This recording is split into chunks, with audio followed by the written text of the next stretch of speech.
Hi, my name is Oscar, and I am doing my informative speech on the history of the U.S. military draft. So to start off, what is the U.S. military draft? So the U.S. military draft, which is also known as conscription, is the mandatory enlistment in a country's armed forces. So in any other country that has to go into war or of any other sort, they are able to call upon the citizens of that same country and they will go into the military for a temporary time. So where did this all stem from? So the draft dates back to have started way back thousands of years ago to ancient Mesopotamia. But the first draft dates back to the French Revolution that happened in the 1790s. So the history of our US military draft, we start off in 1912. Congress passed the Selective Service Act and it established local district, state, and territorial civilian boards to register men between the ages of 21 and 30 for the commencement of World War One.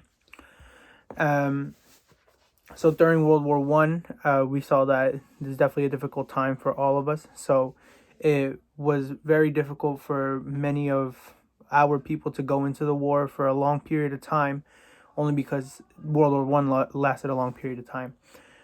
Going forward to 1940, Congress had passed the Berkey-Wadsworth Act in September of 1940, and it imposed the first peacetime draft in the history of the United States.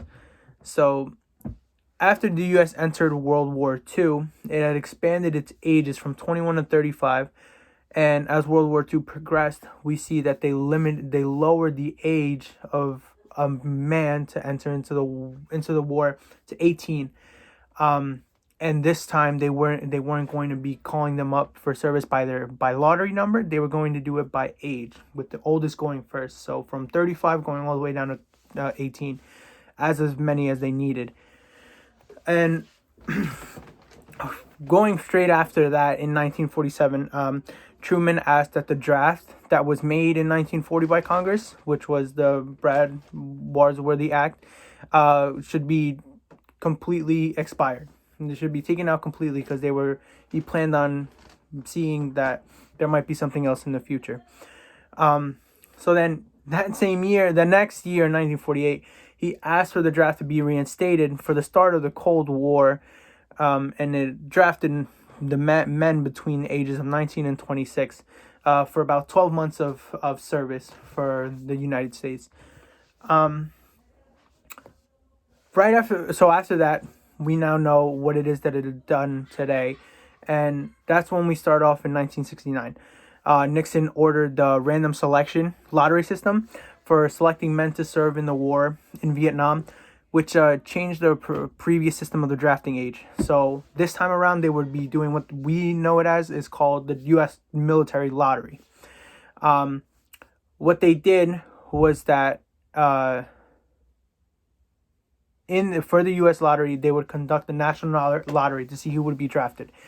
And the first men that would be drafted would be the first people that would be turning 18 that same calendar year of the draft that were held this year. Let's just say if the draft already held this year in 2020, anyone that would be the age of 18 and older up to 35 would be drafted into the draft if there were to be one for World War III of any kind, if there were one. For those people that were born in 2000 would be considered those born in 2000 would be considered first. Those born in 1999 would be considered second, and third would be those born in 1998, and so forth, obviously. And then up until a man turned 35, he's no longer able to be considered liable to enter in the draft. Only those that are between the ages of 18 and 35 would. So, let's just say you get called up for the draft and you find in a situation that you don't want to actually enter into the draft.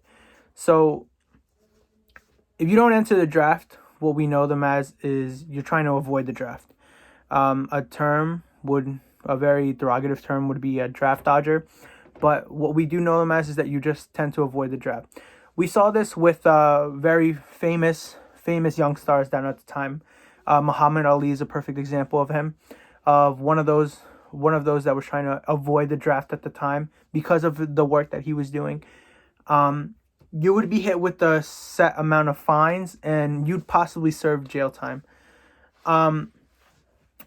During the time, obviously the fines and the jail time would vary based upon what it is that you did and how long it is that they felt that they should give you. Typically, it wasn't as much as a problem back then, but as of now, we see that you are required to register for the draft. And one way to check is that if you go onto selective service system, the selective service system, sorry. If you go onto their website, you can see that you can fill out your own form on the website itself, and you can even check to see if you're actually registered for the draft. Only because usually the government will send you letters in the mail, or they will even email you at times, usually not, and they'll let you know and remind you that you need to register for the draft, because if not, you will face jail time or you will face possible fines for not registering for the draft, if there were to be one. And as of today, what the U.S. goes upon is they operate under an all-volunteer armed forces policy. So what that is that it's technically the same way on how the lottery worked and how the draft worked back then. So all males now would be required to register for the draft between the ages of 18 and 26, and they're liable for training and service up until they're 35. So even after once you turn 26, that doesn't mean you're not gonna be put into war, so to speak. Up until you're 35, if they need your service for whatever reason, medical or anything they need it, they will have you come into the war and help upon our country. So my sources on all the information that I got are all from history.com, the SSS.gov, which is the Selective Service System, national website and government website, really good. PBS.org. PBS.org showed me a complete outline and timeline of what conscription and what the U.S. military draft is, and that's my speech. Thank you for listening, and I'll see you soon.